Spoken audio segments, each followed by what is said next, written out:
Hello, this is Ilan Awerbuch in San Diego, and welcome to Mortgage Watch.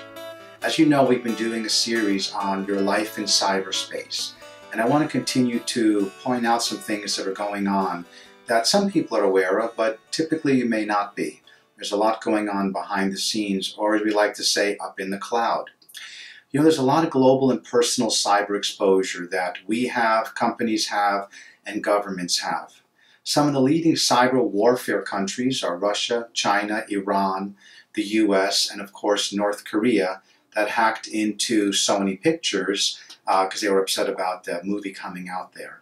The cyber warfare that goes on has companies and countries really jamming each other's infrastructure, software. Iran has been pointed out as having had several attacks on US banks, financial institutions, websites, and also pretty much blew up Saudi Arabia software that runs one of the large oil fields. Of course, as I said, many countries are involved in it.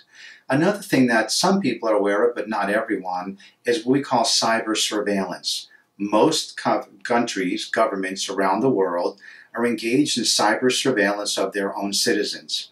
In some places, it may be a little more benign, but in some places, it's really designed to keep people suppressed and keep people from speaking with each other, and really more nefarious means, and those are like totalitarian countries around the world.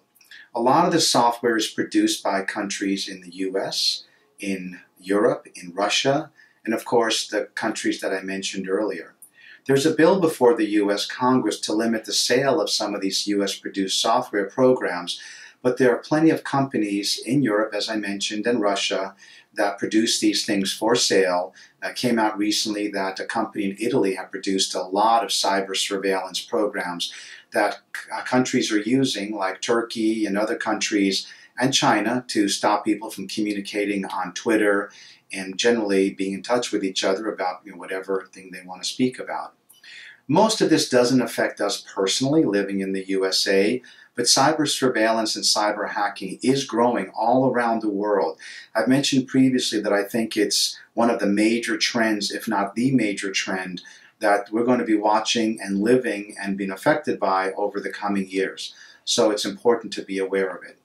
One way it might affect you on a personal level is if you share too much information publicly on a site, let's say like Facebook. It may be nice to let people know a lot of personal things about yourself, but you should remember that there are scammers and people who do not have good things to think about you, who are watching, and not necessarily you, but anyone they can on Facebook, roaming around to see if they can find personal information that they can exploit. You may have heard that a lot of senior citizens have been the victims of phone scams, where they get phone calls supposedly from their grandchildren who end up being in trouble. Of course, the grandchildren aren't really in trouble.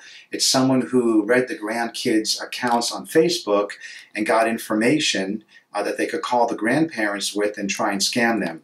My own parents got a phone call like that several years ago from one of my nephews, and of course they had information from my nephew's Facebook account. So they were able to scare my parents into thinking that my nephew was in trouble. Fortunately, my parents called me and I told them it's a scam. There's no way that my nephew's in trouble and needs money, and if he did, he could certainly call us directly or you or his parents. So it's one example of how these scams hit close to home. Another thing that's really important is to have a credit monitoring site. I've mentioned this previously, but I cannot say it enough. Really important to have a site, and there are many of them out there. We're talking about a reputable place that you pay $10 to $15 a month, that they notify you if there's activity on your credit report. Really important to have that. That would keep you from being the victim of someone having stolen your identity or information online. Also check your credit card and account statements when they come in. I know it's tedious and we're all so busy, but it takes really a minute or less to just scan through it and see if anything jumps out at you.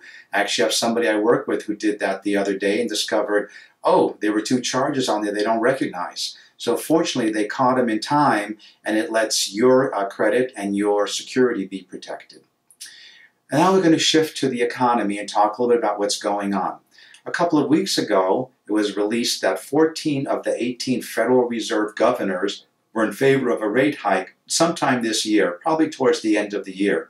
The last couple of weeks, though, has produced enough information that we're probably not going to have any kind of rate hike. Whatever we were going to have, it was largely symbolic, just to kind of get the thing going and let people feel like it's going to happen. There are governors, Federal Reserve governors in other countries that want our Federal Reserve to raise U.S. rates, but of course they're going to do what they think is best for the U.S. economy and not other economies around the world. The U.S. is stronger than most other countries' economies. That certainly includes Europe, China, developing countries, Russia, Brazil, etc. Certainly the third world as well. But there's an idea of moving a little too fast to raise rates. What it means is, even though the unemployment picture is getting better and the slack is being taken out of the economy, there's still not enough solid footing. And this is 7+ years after the financial disaster really started. Almost 8 years, really, since it really started. Still trying to get going. So the news is good if you're considering borrowing money, refinancing, purchasing a home. It's bad if you're counting on investments or money in the bank to produce some interest and income for you. The U.S. Treasury continues to have auctions. The latest 3-month Treasury bill auction, where they auction off Treasury bills that people invest in, now have a 0 interest rate. So people are willing to give the U.S. government, when I say people, I mean huge countries, governments, companies, etc., willing to invest in U.S. Treasury bills if they can get 0 return just because they feel the money is safer sitting with the U.S. government than anywhere else. Interesting times we live in. Well, don't let that keep you from having a good time. Our theme, as you know, is carefree. I know it's harder and harder, but let's try and all be carefree. Take all this news with a grain of salt. Remember all the great blessings we do have and move forward from there. With that, I'm Ilan Awerbuch in San Diego, wishing you a great weekend, a great week. And if you have any questions or feedback on anything I've mentioned here, please contact us. You can call, you can write, you can email. We'd love to go over these things with you and explain anything else or hear your point of view. Thanks again and take care. Bye.